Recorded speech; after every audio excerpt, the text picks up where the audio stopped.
Welcome to another YouTube video presented by My Ridiculous Fringe.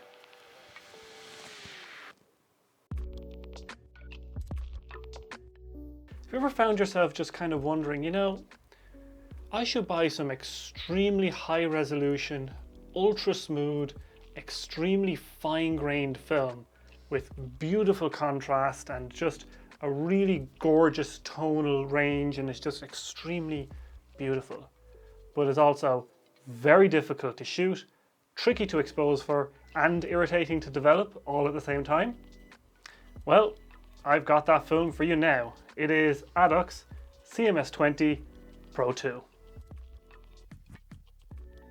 So what is this stuff? Well, it's a 20 ISO ultra high resolution microfilm. Adox says it can do 800 line pairs per millimeter, which quite frankly is nuts. Especially when you compare it to a film like Velvia, which can do about 160 line pairs per millimeter. 800 seems to be pretty far out there in terms of what a film can actually achieve. When it comes to actually shooting this in the real world though, you're not going to get anywhere near that resolution. Your lens is most likely going to be the limiting factor here, because there's no lens that I know of on a film camera that can resolve that amount of detail. But even if there was, then your scanner is going to be the second limiting factor. Even the best, highest quality, most expertly run drone scanners are going to struggle, but that doesn't make the film bad. It just means that the film is going to be way more capable than any of your equipment can actually achieve. So any kind of limitation, this film is not going to be one of them.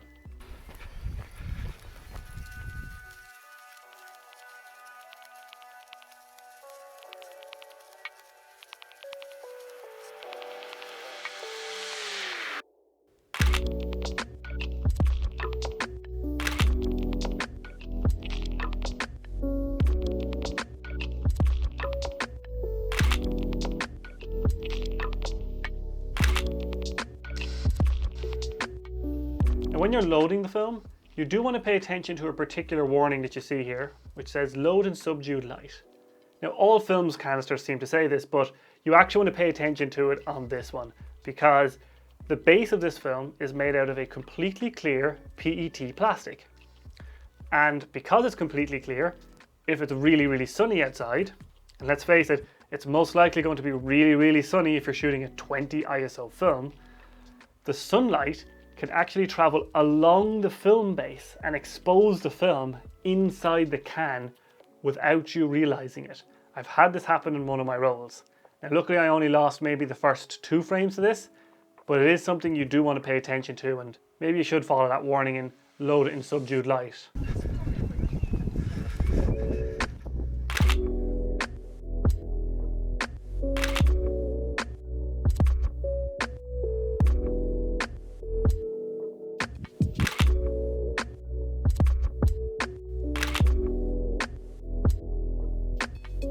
The experience of shooting this film is actually very different to what I'm normally used to, mostly because of that ultra low ISO of 20.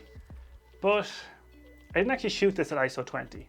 I actually had to shoot it at ISO 12 because the film states that in bright sunny weather, which let's face it, is the most likely conditions you're going to be shooting this film, you need to shoot it at ISO 12. And the reason for this is because of the contrast. If you shoot at ISO 20 in really high contrast lighting, the shadows are just going to fall completely off one end of the scale and your highlights are just going to go rocketing off the other end. You're not going to get any real kind of mid-tones to your image at all.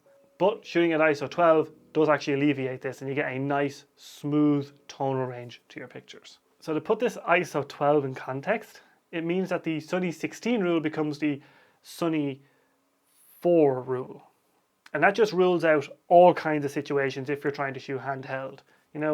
Shooting a subject that's basically in the shade, not going to happen without a tripod. Shooting a subject that is brightly lit with the sun on it, you can get away with that. Shooting the shaded side of a subject that's brightly lit by the sun, if it's backlit, probably not going to be able to shoot that either.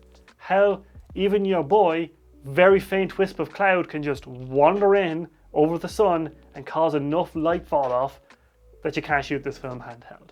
So it is extremely limiting to try and shoot this at all.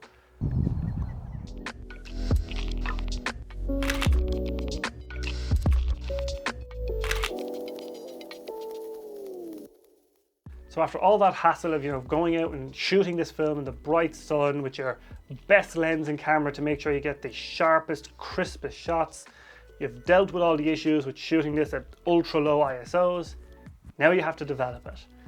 And this is where you run into the film's second issue, because you can't just use any black and white developer.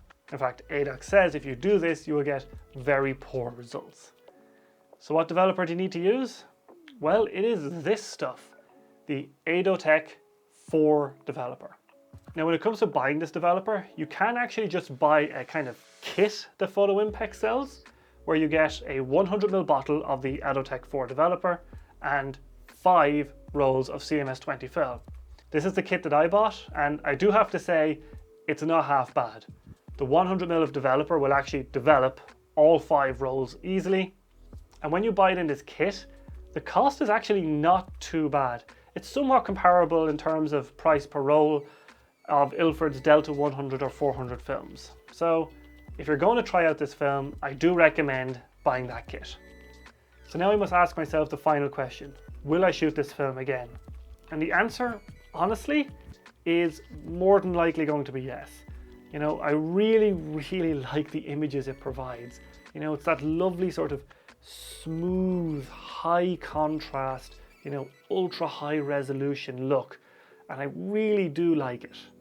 However, it is still a super annoying film to shoot because of that ultra low ISO.